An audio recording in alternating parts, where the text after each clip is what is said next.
Welcome in to Bet the Edge College Football Takeover presented by BetMGM. Guys, we are here. Week 7. Upsets are happening.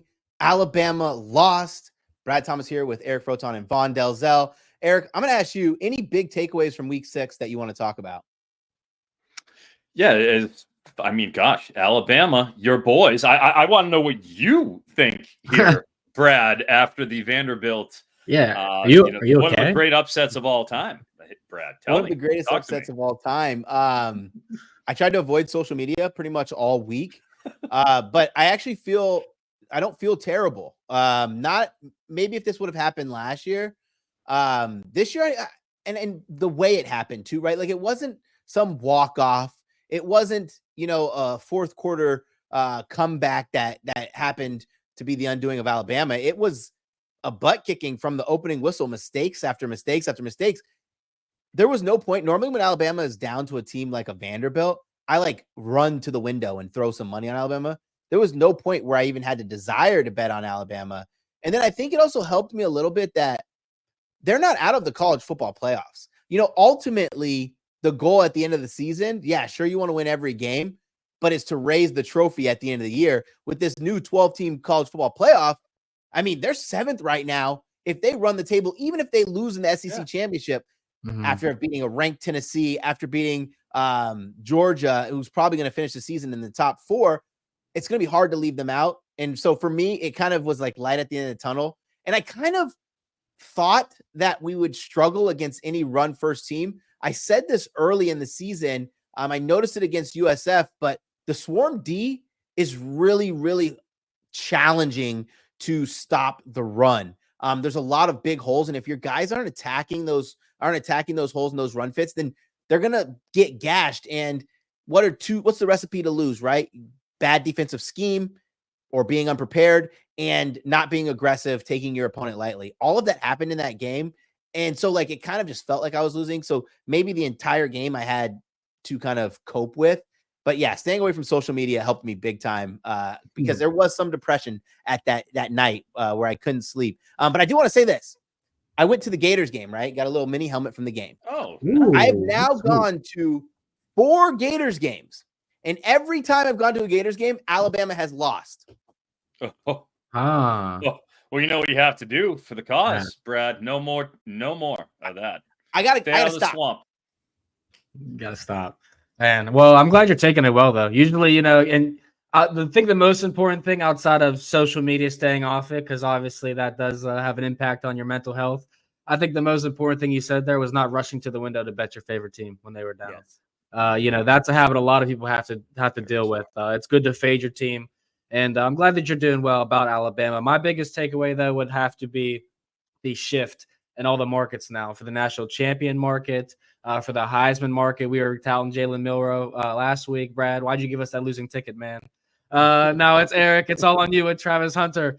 So let's see what he does against Avery Johnson this weekend. A game that's going to be pretty fun. But I still like in my Ohio State positions, and I think the game this weekend on NBC with them in Oregon is going to set us up to see who's the team to bet on in the futures market.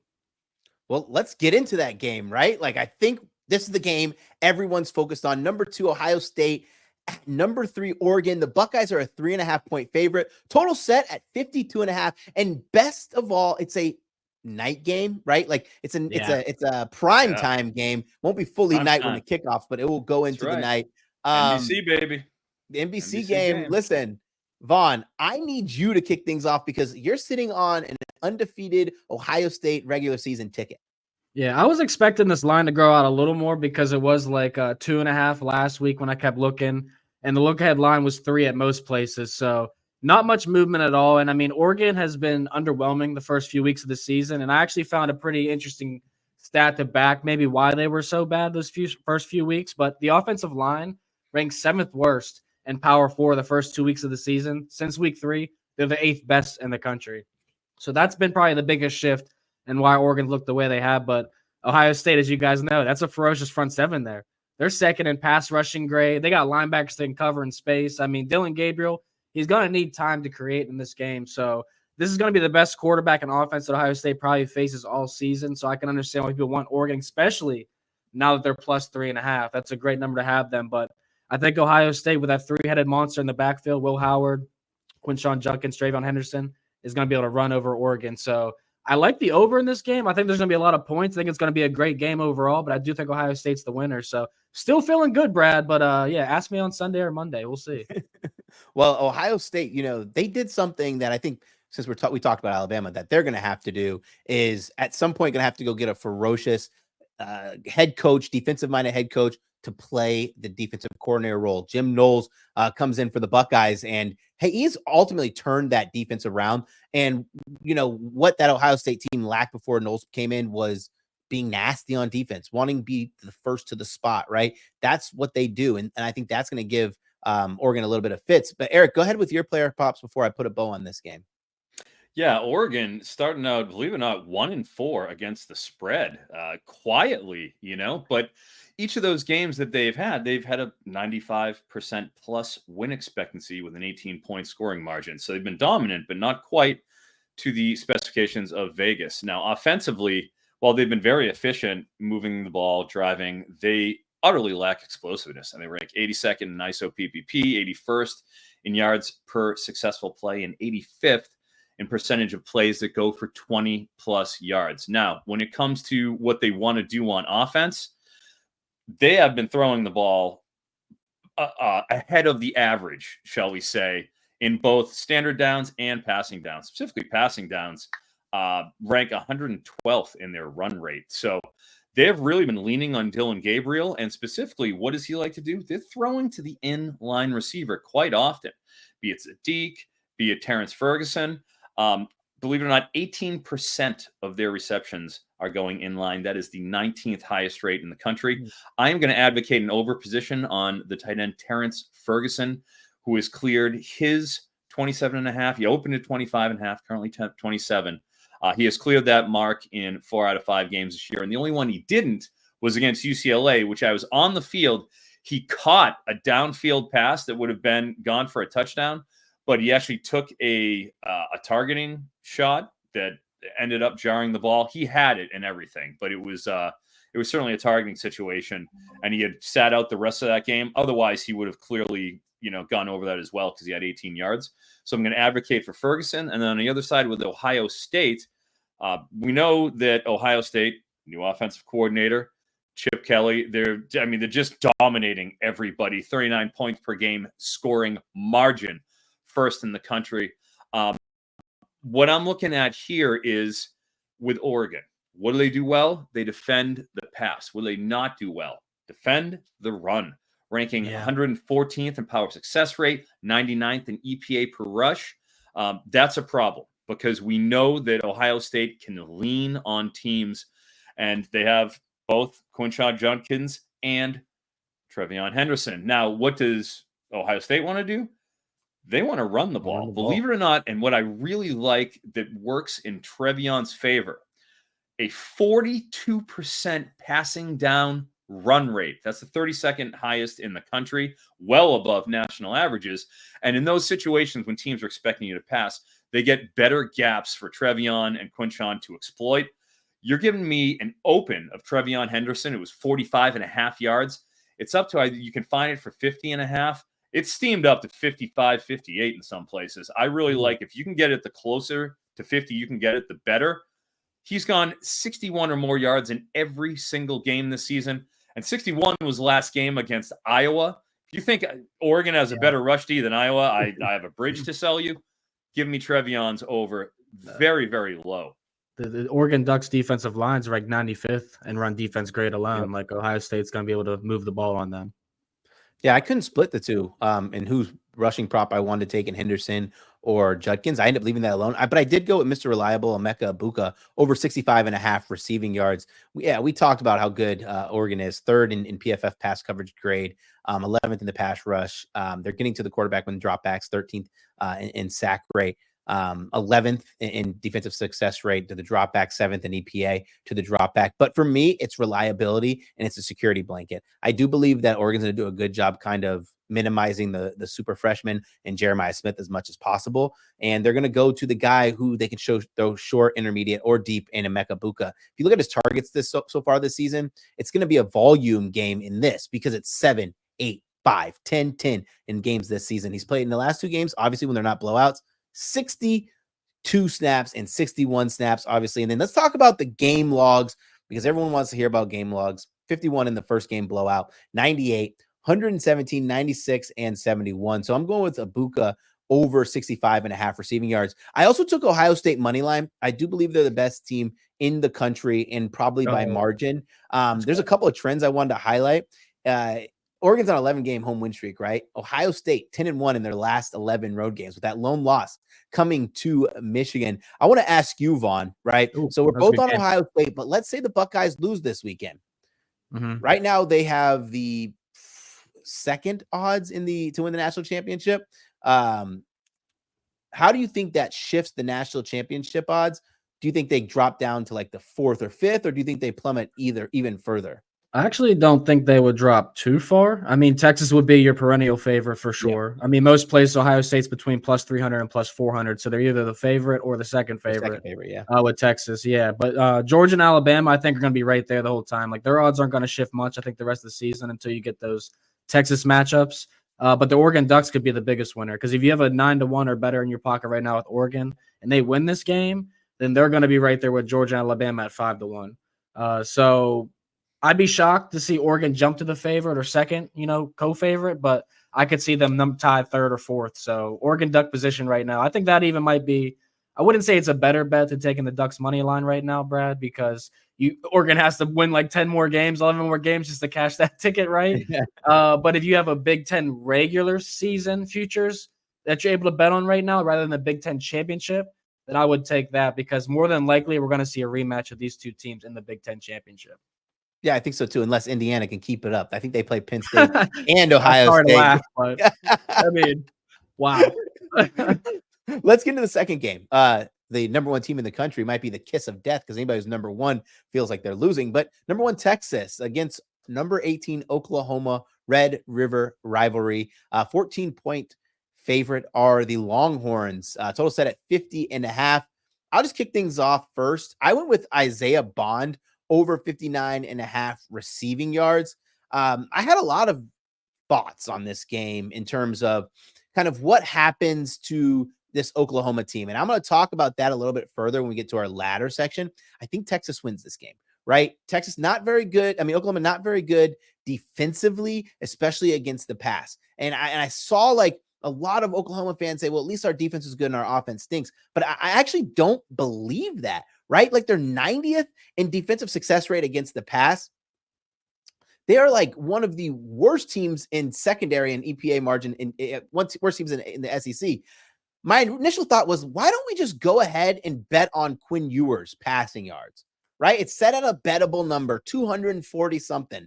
And then I was like, you know what? Like, if Quinn Ewers has any discomfort coming back from the injury, it's not like this massive drop off from Quinn Ewers to Arch Manning. I ended up taking Mr. Reliable, who even saw great success with Arch Manning, and that was Isaiah Bond over receiving yards. The only time he didn't have at least 60 yards in a game was in that game against Michigan, arguably a game where he probably should have had 60 because he had the bulk of his 51 in the first half.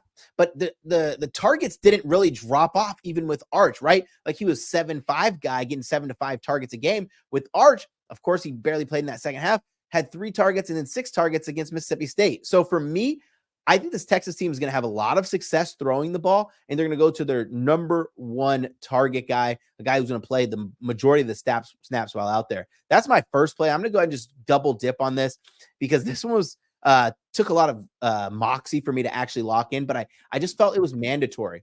And that was Michael Hawkins Jr.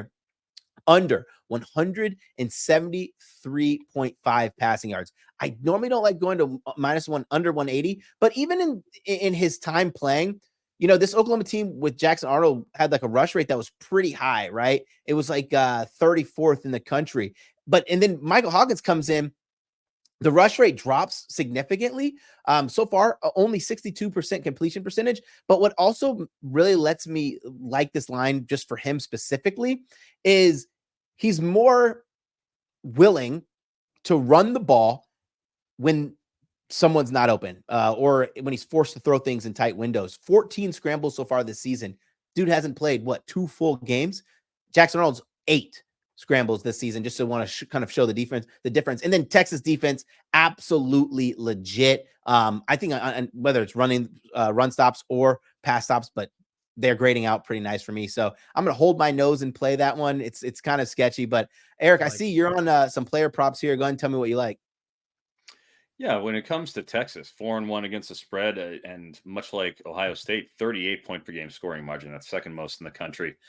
Their passing offense and their passing defense on both sides are absolutely top-notch, elite. Hard to find any real flaws on either side of them. Maybe the explosiveness on the passing offense side, but the rushing profile is definitely not there. I mean, if you're going to try to attack Texas, I mean, if I'm Oklahoma, I'm going on the ground. Yep. 94th in opportunity rate, 60th in rushing success rate. And then on the other side, their run game, 94th in yards per successful rush, 63rd in opportunity rate, 62nd yards before contact. So with Texas, Jaden Blue is the nominal starter. He's listed at 63.5 rushing yards. Man, I'm not advocating a full-on play, but I want to see how this carry distribution works out, because he had fumble issues last game. We saw Trey Wisner go and take over, and he had twice the carries that Blue had. So at 63.5 against a Oklahoma defense that, frankly, the one thing they can do is defend the run. They certainly can't move the ball in any way, shape, or form pretty much offensively. I mean, they're in big trouble. Cannot protect the passer, as Brad alluded to.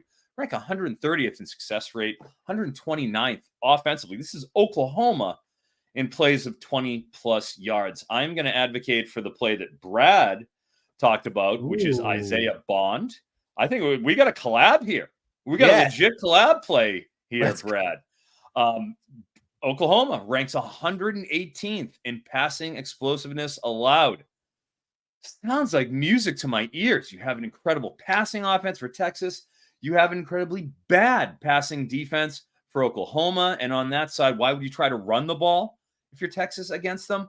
I just feel like schematically it all lines up nicely for that Isaiah Bond over. He's been right as rain for it when they've needed him at the very least.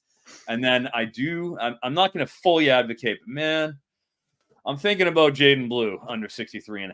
I'm kicking it around. We'll see what happens when Saturday rolls around. Absolutely know that you're going to end up doing it now. So, I mean, you just keep saying it like you're like, not, but you're like, I want to. Well, I want it. No one's holding you back, Eric. We're not going to tell you not to here. But, I like both those plays, especially the Bond play in general. I would say let me in on this, but I don't want to ruin the party. I say he'll end up with 52 yards if I bet it, guys. So we're not going to do it.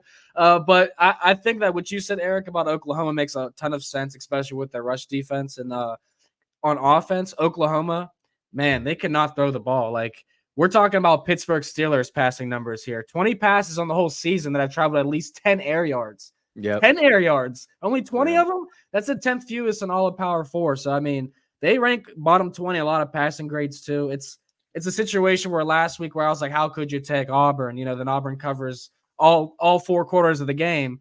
And same thing, thinking Oklahoma, it doesn't look like they can cover this game. But what's the best situation possible for Oklahoma to keep this game close?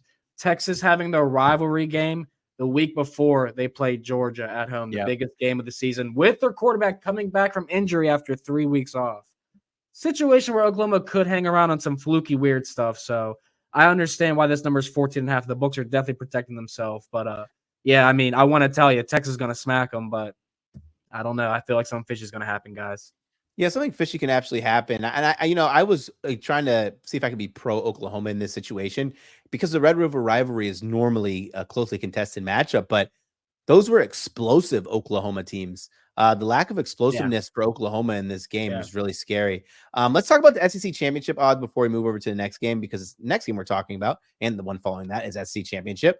Yep. Texas right now, the favorite at plus 150. If they lose this game, they still have to play the number 1 team in the SEC right now, Texas A&M. Let me just ask you this. Texas A&M has a pretty favorable schedule. Let's say Texas loses this game. Do you run to the window to take any action on Texas A&M? They're sitting 3-1. They're plus 700. No. I'm taking Georgia. I mean, values on Georgia right now. They beat Texas next week. That 4-1 is disappearing. You know, That's disappearing. Absolutely. Yeah. What do you know? Do anybody know the look ahead line for that game?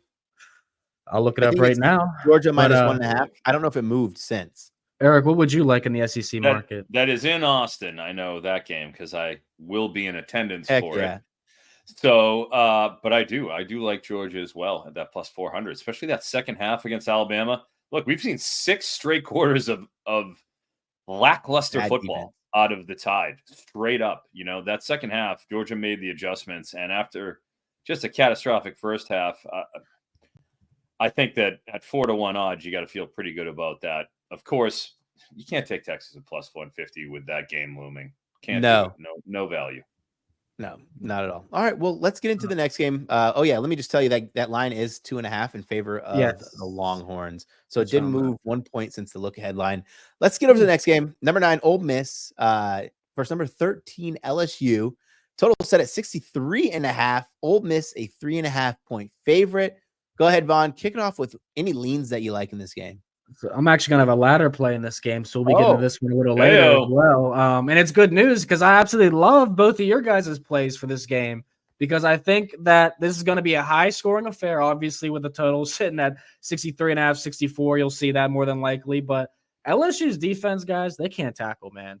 It's been bad. But the coverage grade's also bad. They're ranking 114th in the FBS in the coverage grade at 91st against the deep pass. And while Ole Miss is only 3 of 16 in the last 2 games with passes beyond 20 yards, they're still trying. 16 passes beyond 20 yards is more than a lot of NFL teams right now, including the Patriots. That's another one. But I think that this is a game where we see both quarterbacks be able to light it up, but more Jackson Dart for Ole Miss. So I would advocate for Ole Miss to probably win this game as a dog here or take their team total over. I think they'll have more success through the air possibly than LSU can. Nice. Hurricane warning. We okay? We got the warning coming. I don't know how to mute it, so I'm sorry about that. Mute it. Don't worry. Don't worry. They're sending the alarm for our picks that are coming in here. Let me talk about my pick. I'm going to go with Mr. Jackson Dart. Over the number I got was pretty nice, pretty favorable. It was 284.5. And why I said pretty nice and pretty favorable is because Mr. Jackson Dart has hit this in every game but one, and it would have been every game but 2, but that was 285. If you look at the market, around the market, the consistency is around 290, 292. So I'm getting really good value on this. It's gonna stink from a security standpoint or how confidence standpoint should Trey Harris miss this game, right? Like if he's really going to be out, I genuinely bet this with the notion that he's going to be out. So don't run to the window and say, I'm betting this because Trey Harris is in. I thought Trey Harris was going to be out of this game before I bet it. But that's not stopping this team from chucking the ball downfield. Trey Harris goes out. They still had long attempts to Juice Wells. They had one long attempt to Caden Lee, and they had a few long attempts to Jordan Watkins. They're not changing their offense in as Lane Kiffin basically uses the old saying, next man up. For me, this was a bet I had to take, especially against LSU. LSU allowing over 258 pass yards per game, which is crazy because, you have to factor in the games where they played against poor passing attacks and also factor in the games where they play the FCS team. They're 119th to the drop back and success rate, which is horrible for an SEC team. Absolutely horrible. I also like the rush rate still going to be pretty high for Ole Miss, and actually the pass rate. I've said that backwards. I think they're still going to pass the ball like a lot, right, in this game, because they do believe in the wide receivers that they have. That's the reason why you go out and get a guy like Juice Wells. If you look at just from like a numbers perspective, Juice Wells is like a 35 to 40 receiving prop guy. Now he's like in the high 60s. So they still think this ball's gonna be spread around there. So I went with that. I do lean Ole Miss, right? But I can't fully get to the window on a 3.5. So I passed on that. Eric, go ahead and give us one of your props. Yeah, I'm gonna go with LSU quarterback Garrett Nussmeier.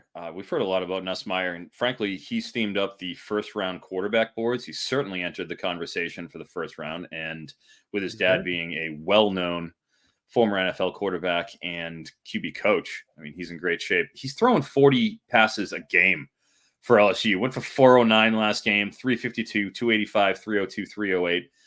Opened up at 290, which is where I got him at. You can find him at 294 still if you go and hunt and peck around. Otherwise, it looks like he's steaming up to around 300 yards. I think this has all the makings of just a classic shootout.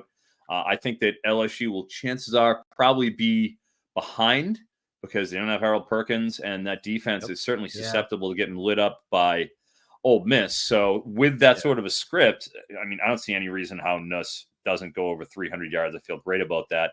And part and parcel to it, Aaron Anderson, the slot receiver for LSU, seen him just really emerge as a dependable weapon week in, week out. Has had a minimum of 6 targets, has caught at least 5 passes in every single game, was actually initially lined at 51.5 receiving yards. I got him at that. He's up to 57.5 now. He has cleared that mark in every single game this season. I just think he's proven to have a pretty tight relationship there with Nussmeier, catching 27 of 33 passes. Give me the dependable slot target for LSU. And then lastly, I'm going to go with Josh Williams. I love this one, guys. I love the Josh Williams under. I mean, forgive me. He's that old steady hand now that John Emery is out. You know, he gets to play that role of just Methuselah coming in and churning out his mediocre carries. 5 carries, 32 yards last week against South Alabama, right? His line opens at 46.5 is where I got it, down to 41.5 right now. He's cleared that one time all season. That was against UCLA. Now you're going up against Ole Miss's front that ranks, I mean, if we're talking about defense, Ole Miss's defense has been legit. The addition of Walter Nolan has had a precipitous difference. Second in rushing success rate. Second with 2.7 yards per rush. Third in EPA per rush against. This is the Ole Miss defense. Good luck, Josh Williams. Caden Durham had a week off. They're just coming off of bye. All right. He was a little banged up at the end of last game. He had a week off. He's been practicing. As long as Caden Durham's playing, this is DOA. Vaughn, I know you have a ladder in this, so we'll save that, but I do want to get your thoughts on, would you lean Ole Miss here or LSU, or would you lean kind of playing the total? I think the total was probably the best bet, over 63.5. And I mean, I lean Ole Miss just because the LSU defense. I noted those numbers earlier, but only 3 teams have more explosive plays allowed through the air than the Tigers this year. So Jackson Dart, I mean, it's on you, man. And shout out to Jackson Dart too. It's one of the best tweets of the year. After the guy sacked him, he quote tweeted his tweet, how you miss 100 shots, and had a Young Dolph. If you guys know who Young Dolph is, a rapper. Yeah, it's Young Dolph, R.I.P. Yeah, R.I.P. Yeah, sorry, man. You don't get this one. But yeah, if you guys just search that on X. I know Dolph Lundgren. Is that what we're talking about? Rocky No. IV? Oh, man. All right. What's the next game, Brad? That's old Dolph, not young Dolph. That said, let's get to the next game.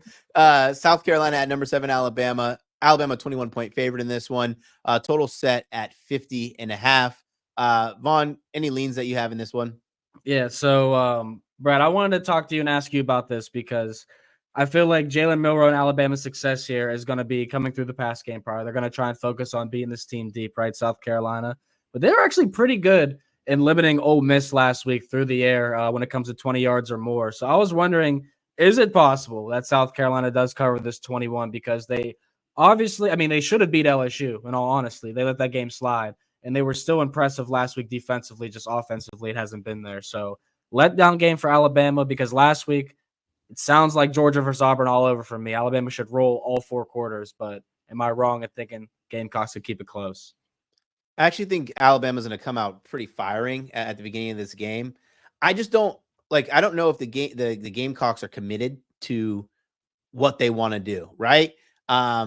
Beamer made an alert. I mean, in his press conference said something that had my head scratching, where he was like, he thinks Alabama does a pretty good job getting off the field in 3rd and 4th down. And when you say things like that and you're not being sarcastic as a head coach, it really makes me wonder, like, are you committed to being the best version of your team? Because you have to know they are not good at 3rd and 4th downs. You have to know that you commit to the run game, you're going to have success against the swarm defense. I don't think they are. I just don't think they're a good team outside of, limited success in the defense. I lean Alabama first half, right? I think Alabama comes out firing. The game's at home. There's no better way to get over a bad loss. Like Georgia losing to Alabama on the road wasn't a bad loss, right? Like, but losing to Vanderbilt. But I do have words to say about that in another show, maybe another day, where I think Vanderbilt's going to surprise some teams this year. It's not, it's like as bad as you possibly can have as a loss for Alabama, unless you lose to like an FCS school.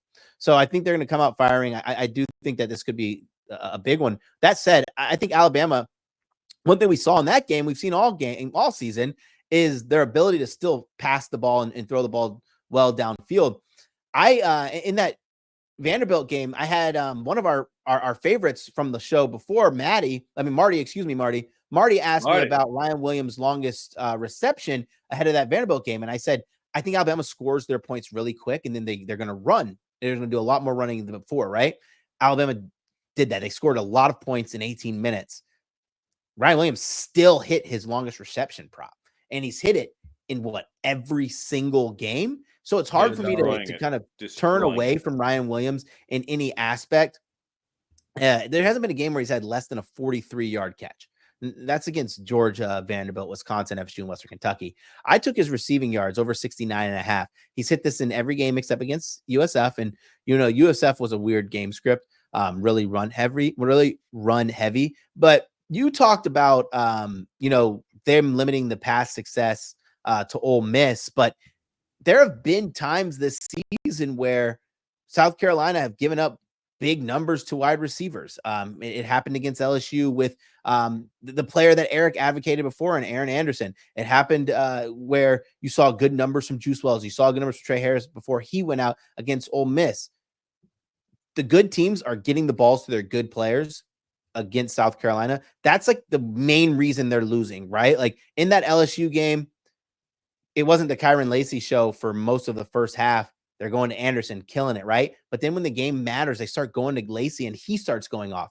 Their defense is like one of those that I think it's good enough to contend for like a little bit, but I don't think ultimately the team's good enough for long-term success. It was a really lengthy answer that you probably didn't want to hear all that, but that's kind of what I feel about South Carolina. But if you're asking me if I'm betting on Alabama, I am not betting on the Crimson Tide for the rest of the season.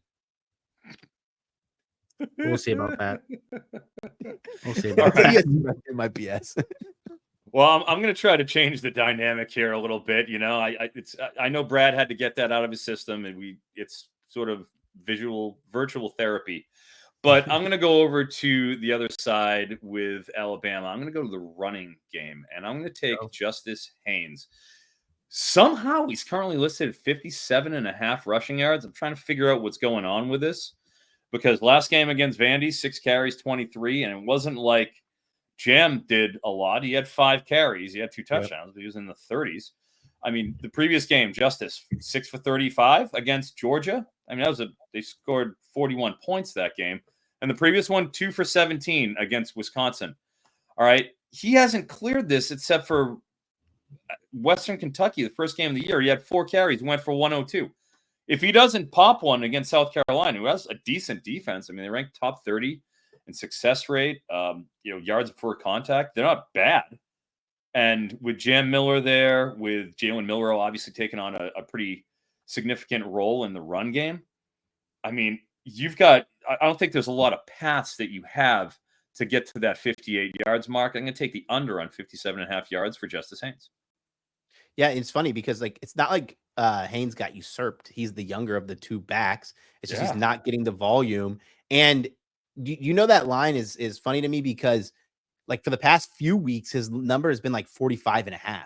Now you're getting an additional 11 yards. I really like that. When I saw you add it to the sheet, I feverishly went to go bet it because I was like, wow, I didn't even think about that. But let me go ahead and read this promo for everybody before we get into our ladder plays. One of the biggest matchups of college football season kicks off on Saturday night. Both Ohio State and Oregon have national title hopes, and they'll battle it out under the lights in Eugene. Coverage of the top 10 showdown begins at 7 p.m. Eastern on NBC and Peacock. Ladder plays. I talked all that smack about my ladder play smacking, and my ladder play did the opposite of smacking. Not only did the guy not hit his ladder, he didn't hit his base. He didn't even get halfway to his base. He was 70 yards below his base. Someone else go. Eric, you take it away, man. Fair enough. We're going to look at Caden Veldkamp for Western Kentucky. This is a Thursday night game, so when this drops, get on it, folks.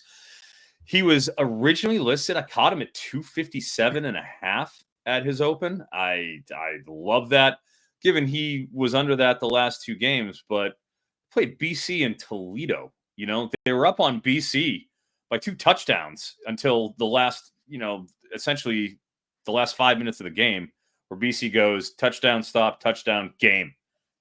They were pathetic the whole time. So they weren't in a throw script at all. Against Middle Tennessee, he went over 350. So you're over there, you're playing UTEP now. You're going to line him at 257. He went up to 270. You can still get him on the ladder at 325 plus for plus 330. I mean, I'll take that at 3.5 to 1 odds for the Western Kentucky offense for their, obviously, pilot against a morose pass defense for UTEP. They could go nuclear. You could see them go for 400 here. They cap it out at DraftKings at 325 plus. If you can find better, go for it. I'm going to go with Tyler Shuck, 325 plus passing yards as well, both of them. They're playing UVA, all right? And UVA's pass defense is absolutely putrid. Not much that they really have done all season, and you're dealing with a Brian Brom-led offense. You're going to get almost 3 to 1 plus 290 at Shuck if he goes over 325 yards. He's done it twice this year already. I like that 3 to 1 on both of those.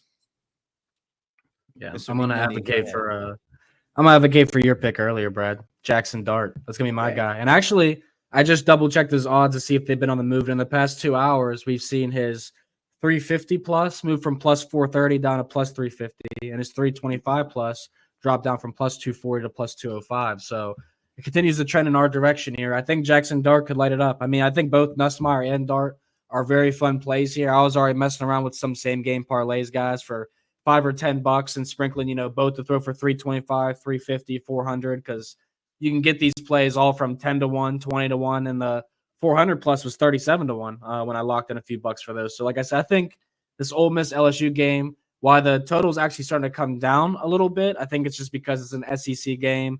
It's going to be very competitive, and there's going to be some turnovers probably. But I think both quarterbacks have a very good chance of going over their passing totals. So not only do I like Dart, I like Nussmeier too, Eric. What do you got, Brad? Before I go into mine, I want to ask Eric this question because I was considering Ja'Cory Brooks. Any love for Ja'Cory Brooks's ladder? His base is 80. Plus 112 is plus 360. I mean, plus 120 is plus 360. Damn, his base is 80, huh? He was in the low 70s again. That's steamed up probably 7 to 10 yards. Yeah, it did. Yeah, I mean, sure. Ja'Cory Brooks has proven that he's the big play threat, and it's a correlation to Tyler Shuck. We know that Virginia has been breeding those shootouts, so I feel pretty good about that. So, yeah, take them along for the ride.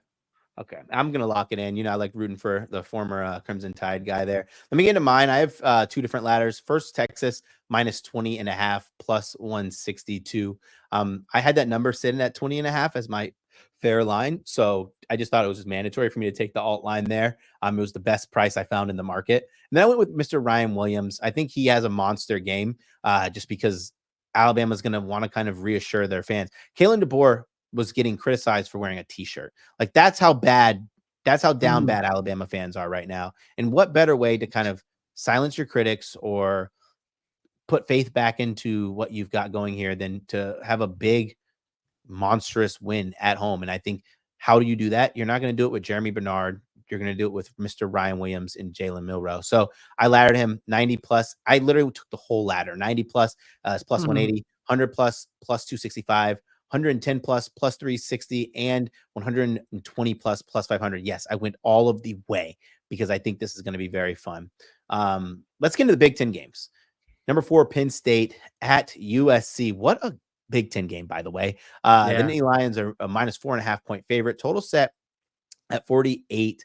I'm going to take this one, and I'm going to say I think my lucky stars that Nick Singleton didn't end up suiting up last game, because I took Katron Allen rushing and Nick Singleton, and Katron Allen obliterated his line, obviously. Yes, I took him over 65.5 rushing yards.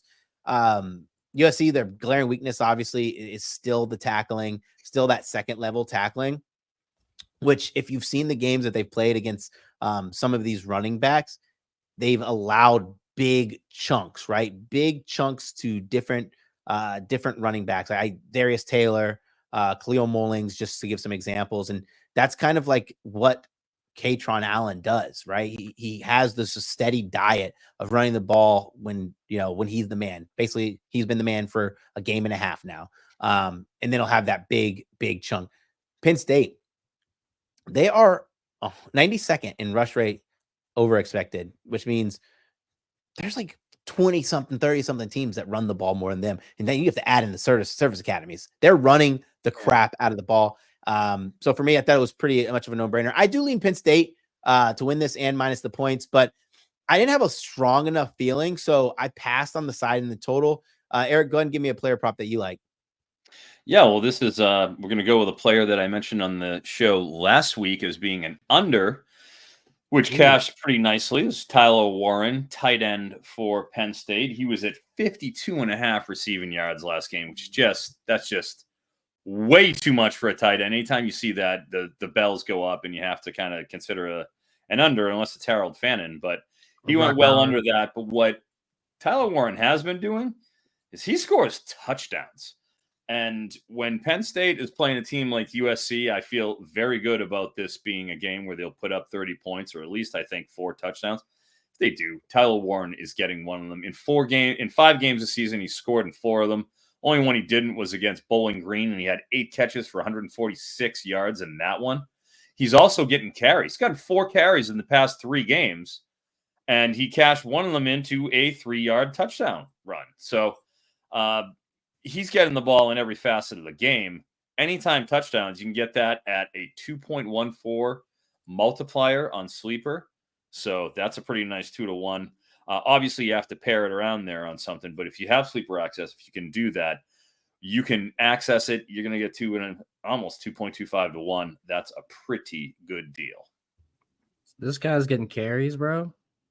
Good carries, 4 of them, baby. Like these are actually like handoffs, like not like passes behind the line of scrimmage.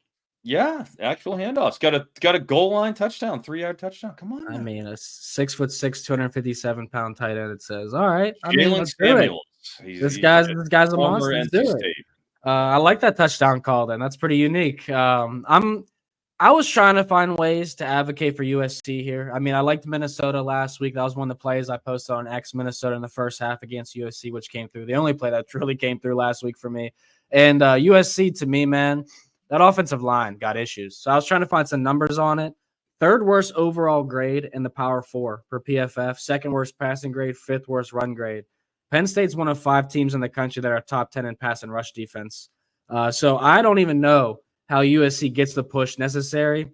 Then you factor in they're the most traveled team probably in the country over the last 4 weeks. I mean, that neutral field game against LSU, bye week, home against Utah State, went to Michigan, came back to LA for Wisconsin, road trip to Minnesota, now back to LA for Penn State. I mean, that's a lot of traveling where Penn State's been at home for 5 weeks. They haven't been on the road since West Virginia in week 1. So maybe the time zone's the only way Penn State gets caught up early in this game, but this should be a Penn State spot where they roll and they run the ball, and this tight end scores multiple touchdowns apparently through the air and on the ground. Tyler Warren, baby, let's go. I was like trying to see if there was like any value on any of these teams. I think Penn State's a little short at 5 to 1 to win the Big Ten. And then obviously USC would need to pretty much run the table to even be a representative because they already have 2 conference losses. They're 100 to 1. I think this is a pass from me. I'm just going to try to say this one more time. Maybe Indiana at 20 to 1 to win the conference, because it's not always about winning the game. It's about getting to the dance, because at 20 to 1, even if they are a plus 250 underdog, you still can get 5 units out of that. And that's, 5 units is free. Nice. I'm not saying it's free, but it's nice if you can get 5 for free. Let's move into our next game before I keep talking crazy. Washington at Iowa. Iowa 2.5-point favorite. Total set at 42.5. This is a noon kick. This for me was a stone cold pass. When I went and looked at this game, I even like my notes, it literally says pass. I do want to say this. Last week I talked about Ohio State's team total 30.5 against Iowa, and this Iowa's defense is not as good as they used to be. I'm just going to put that on repeat, but I don't know if it's enough for a team like Washington to win on the road. And the spread's not big enough for me to take the points for Washington, and I don't trust Iowa enough. So I'll kick this one over to you, Vaughn, if you have any leans for it. You would definitely need the Huskies at +3 or 3.5, I think, to get involved here. I mean, 2.5 is the biggest key number for an Iowa football team that relies on field goals, But I think that why Washington shows its guts last week, 100% about it. We were wrong on that game. I think that Michigan, we talked about this for weeks, man. Fourth quarter, this team disappears. They just do not play like the same team that they did the 3 quarters previous to that. So I look at Washington here, and they've traveled, just how I said USC. Washington's been traveling crazy too. I mean, neutral field game in Seattle. Then they had a home win over Northwestern. Road loss in New Jersey at Rutgers. Went back home for Michigan, beat them. Now they got to fly to Iowa. Those are tough defensive teams too. I just mentioned Washington State, Northwestern, Rutgers, Michigan, Iowa. This is a tough stretch of football for Washington. We're talking about a noon kick too in Iowa. May not be that exciting for the Huskies. So maybe the under is the best play, Eric, if you're looking at this game. But I would think Iowa wins this game and probably covers the spread. What say you? Washington is 5-1 to the under this year, believe it or not. Yeah. And that's not what you don't think of that with the high-flying Jedfish offense, of course, especially after beating Michigan. But they've been playing well. 97% win expectancy against Rutgers, even though they lost that game. 89% against Michigan looked good. Very efficient passing offense as always with Will Rogers. Not an explosive passing offense, of course, but they're good on both sides of the ball. What I like is they're not good at converting scoring chances, so they can move the ball effectively and eat up that clock.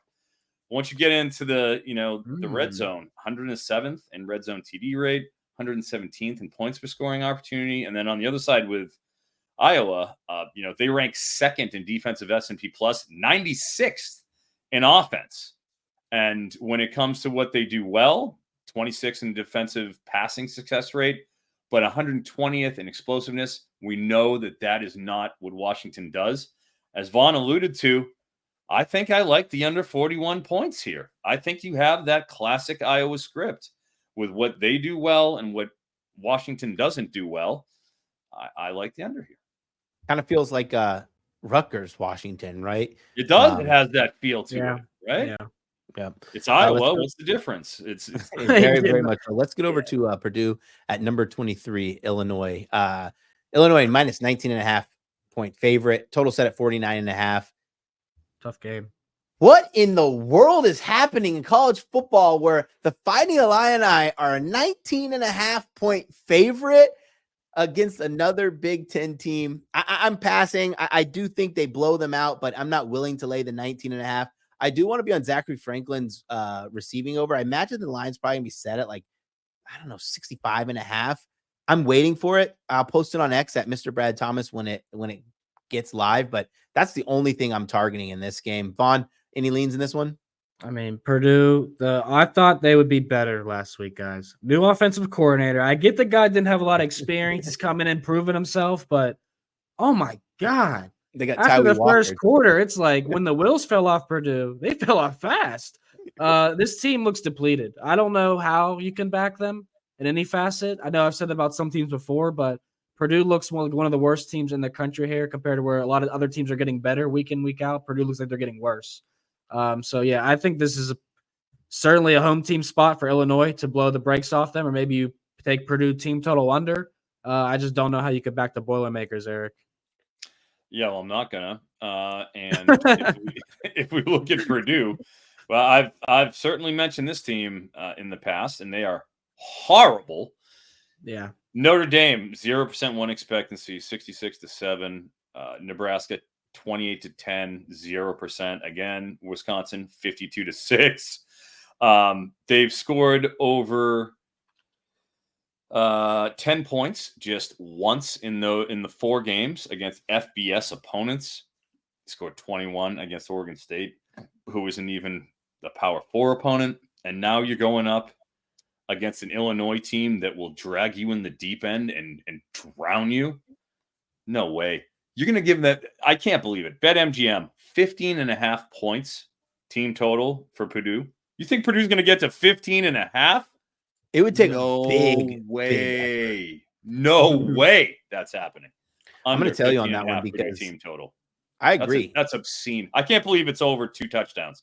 No, I figured that'll get down to 13.5 by game time once I agree. this launches and everyone's like, "Oh wow, that's obscene." Like, You'll see that crawl under 14.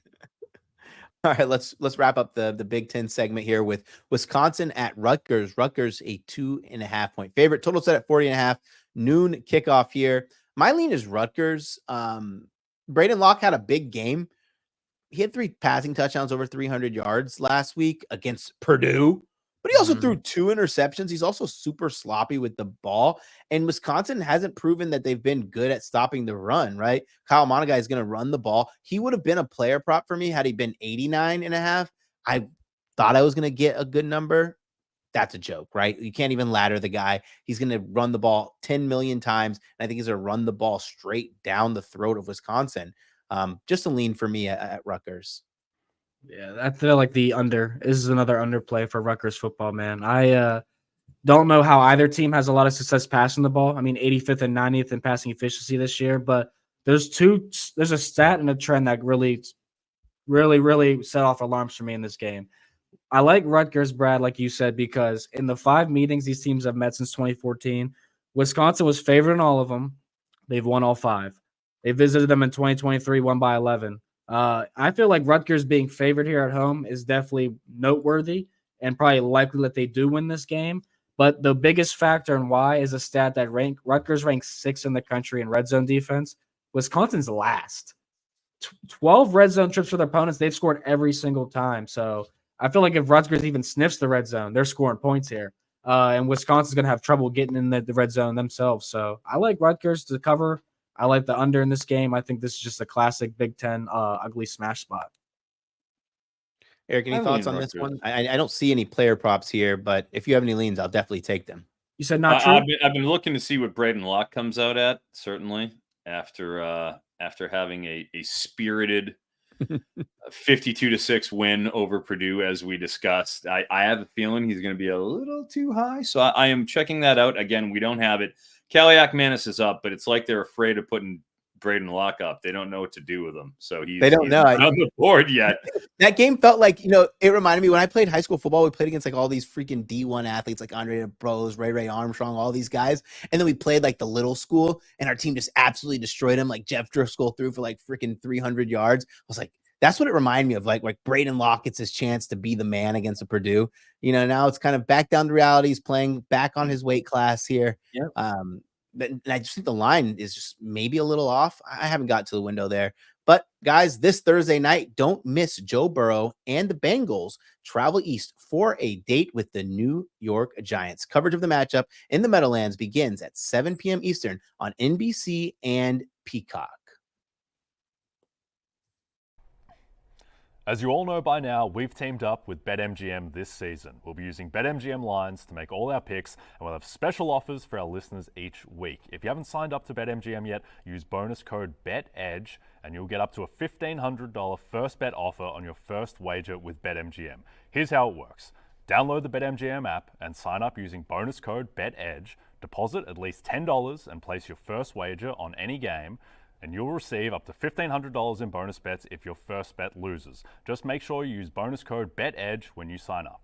See BetMGM.com for terms. 21 plus only. U.S. promotional offers not available in New York, Nevada, Ontario, or Puerto Rico. Gambling problem? Call 1-800-GAMBLER. Available in the U.S. Call 877-8-HOPE-NY or text HOPE-NY 467369 in New York. Call 1-800-NEXT-STEP in Arizona, 1-800-327-5050 in Massachusetts, 1-800-BETS-OFF in Iowa, 1-800-981-0023 in Puerto Rico. First bet offer for new customers only, subject to eligibility requirements. Rewards are non-withdrawable bonus bets that expire in 7 days in partnership with Kansas Crossing Casino and Hotel.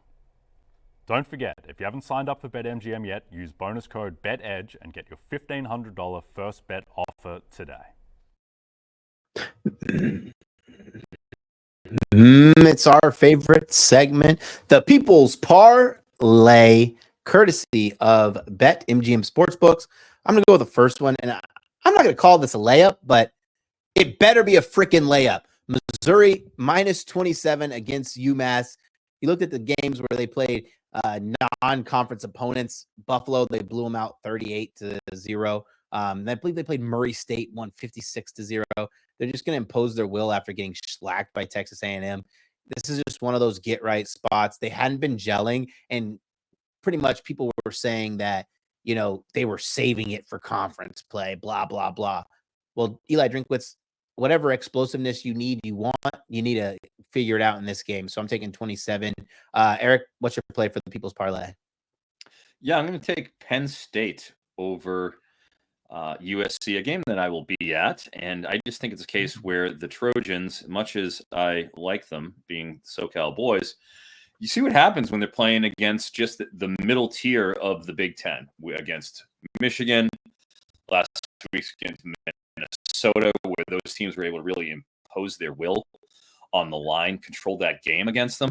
Now they're going to go and deal with a Penn State team that is just a murderous row of defensive players that are just elite. It's hard to penetrate them on defense. Offensively, we know that they can run the ball, obviously, with Katron Allen, as we discussed. Nick Singleton will be back. They've assured us. I just don't see a path for USC to be able to handle the physicality of this Nittany Lions team. Give me Penn State. Yeah, I like that play too. And I'll say my bad last week, guys. Brad, you said on the show on accident Georgia money line for the thing, and it was 6.5. And I was like, you know what? I'm not going to correct him because that's probably the much safer play. And then Auburn kicks a field goal with 50 seconds left, and I'm like, Brad was the little angel in my ear. It was just a little too late. But I like Ohio State money line. It's going to also be something I talk about here in a few minutes, but I think Ohio State money line is my play for the People's Parlay and a play I'll talk about for my best bet segment. Let me pull these odds up here for you guys so I can, anybody who's listening and not watching, $10 pays $59.96, and that's Penn State -5, Missouri -27, and Ohio State money line. Thank you, MGM, for putting that together for us. Now let's get into some additional bets and our favorite bets of the week. Let's talk about the additional bets. We'll do a little round robin. I'll take this first. I'm putting this as official bet. Missouri -27. I locked this bad boy in at the open against UMass, and I don't have anything additional to say about it. Eric, what's your first additional bet? Elijah Young, running back, Western Kentucky. We talked about their passing offense with Caden Veldkamp, but with their rushing attack, they rotate backs all the way through. You don't know who's going to get what, and most of the time they're throwing the ball anyways. So Elijah Young is listed at 81.5 rushing yards. He has cleared that exactly one time all season, and that was the last game against BC. In a script where they were trying to salt the game away, he got 21 carries. Hadn't crossed 13 carries in any of the other 4 games this season. He gets 85 yards. His previous high was 52 against Eastern Kentucky. All right. I mean, if it happens and he strikes lightning twice, with considering that this is probably going to be games can be out of hand and that they'll be rotating backs behind him, maybe he hits one. I don't think so. Give me the under on Elijah Young, 81.5 rushing yards. I'm going with Mr. Cade Klubnik against Wake Forest, and I was wanted to take passing yards.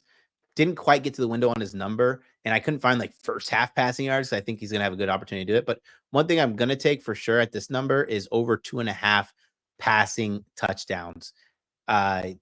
In this season, outside of Georgia, we're going to eliminate that game, right? Cross that out. He's had 5 passing touchdowns, 3 passing touchdowns, 4 passing touchdowns, 2 passing touchdowns. It's against FSU, where he had the 2, and obviously the 0 against Georgia. Shocking against Wake Forest. And this is a game I think Clemson scores 40 points, so it's ample opportunities to get in the end zone. Shocking against Wake Forest, this Clemson team, 9th in rush rate over expected means they're throwing the ball 9th most in the country. So the opportunities are there against a really bad secondary of Wake Forest. We faded Wake Forest's secondary when we laddered Trey Harris, and Trey Harris had his 100 yards receiving in the first half. So if you like Cade Klubnik's passing over, that's totally cool. Eric, go ahead and give me another prop. Jacoby Criswell over 222.5 passing yards. We talked about him last week. In terms of his interceptions, he threw 45 passes. I don't know. He completed 53%. I don't know how one of those passes didn't sail into the arms of a Pitt defender, but that's on Pitt. That being said, this is North Carolina, and what they want to do is chuck the ball. 48, 39, and 45 attempts in all three of Jacoby Criswell's starts. He has cleared this 222.5 line in every one. In fact, his minimum passing average is 251, right, in those games. Playing a Georgia Tech team that should have a script that will be in a racing scenario. I just think this is an easy one, 222.5. You're going to give me a QB that's throwing the ball 45 and 48 times, and you're going to throw a 222.5 line on it, I'm taking the over. I'll give my last one. I'm going double dipping in this game.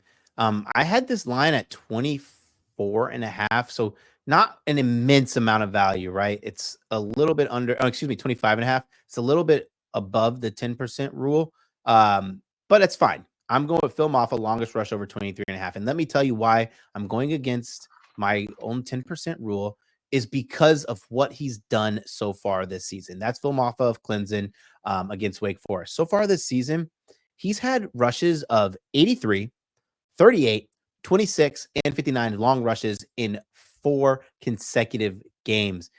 He's not getting a ton of volume outside of the Florida State game, but he certainly is breaking him free. And what I liked about watching Maffa, when I went back and watched a couple of those big runs, is they're not like these massive holes that opened up. They are good big holes to run through, but in the second level, he's making guys miss. So what you need for these kind of plays is you need to get the hole, and then you need to get, a ton of yards before first contact, then break that and or make a guy miss. And that's what Maffa was doing. So again, that's Phil Maffa over 23.5 longest rush. Eric, wrap this segment up before we get into the best bets. I think that's a wrap until my best. Oh, you put a bow on yours. Okay, well, listen, we haven't heard from Vaughn in a while, and I know Mr. V Money Sports is going to cash this best bet. What is your best bet of the week? Thanks for the positive vibes, my friend. I appreciate that. Yeah, this game, Ohio State and Oregon, reminds me a lot of Michigan, Ohio State last season. Wish I was going to this game sitting in a press box, but unfortunately, I'll be on my couch. Oregon, I think the rush defense here, man, is what's going to get up with them. 58th in the country when it comes to the PFF run defense grade. That's defensive lines we spoke on, 95th in the country. That offensive line will have to keep Dylan Gabriel upright and keep him active, creating on the run. But I just think Ohio State is the best team in the country, most well-rounded team. I think that offense is so balanced. So I like the Buckeyes on the money line to get the victory. I'm going to drink the juice here with this game. Eric, give me your best bet. Yes, I'm going to go with quarterback Arizona, Noah Fifita, currently listed at 35.5 pass attempts. I think that's just a smoking deal. We don't have to worry about performance here, which obviously we like. They're playing BYU, which is 5-0, undefeated against the spread, and just had a 34-28 shootout against Baylor, where Sawyer Robertson was able to pass the ball with pretty much impunity there. With Fifita and with Arizona, that is their identity. They like to throw the ball. In their 3 games against Big 12 opponents so far this year, against Utah, it was a 23-10 win. He only threw the ball 31 times. But against Kansas State and against Texas Tech, Fifita threw the ball 42 and 49 times, with 49 being the last one against Texas Tech. Against a BYU team that has proved to be very competent, able to move the ball, I think you're going to have them in a chase script again, and he's not going to have a problem going over those 35.5 pass attempts. Like that. Listen, I went to Vaughn's guy here with my best bet. Mr. Shadur Sanders over reliable. 299.5 passing yards. So that's 300 plus passing yards against Kansas State. So first, let's just talk about Kansas State. They're good. Front seven's really good. They're really hard to run on. Really hard to run on against for a team that's already struggling to run the ball. Yeah, they had success against UCF, but as we can see, UCF is really not all they're cracked out to be. I like that this game is at home. Weather's really nice. It's so far this season, he's cleared this number in every game except the 2, right? That great defense against Nebraska, which happened to be a road game. And then against UCF, where they had a massive positive game script where they're up 3 touchdowns and didn't need to throw the ball. He still hit his prop, by the way, because it was 289.5 and he ended on 290. I like him a lot in this situation. They're going to throw the ball. It's going to be a back and forth. I believe the total somewhere close to 56 points. I think it's going to get close to the over. If you looked at the Tulane game, like Tulane had success through the air as well against Kansas State. Arizona had some slight success. Fafita didn't throw for 300, but it's my only basis is really, did the guy hit their player prop, right? Like, did they go over expectation? And Fafita hit his opening line in that game as well. So for me, it's Shedeur Sanders. Love that it's at home, and that's my best bet. Fellas, as always, this was fun. I'm actually going to head out and make sure I don't get caught in this hurricane, but I want to thank safe. everybody. Seriously. Yeah, everybody watching and listening. Make sure that you visit NBCsports.com to get more help with your wagers.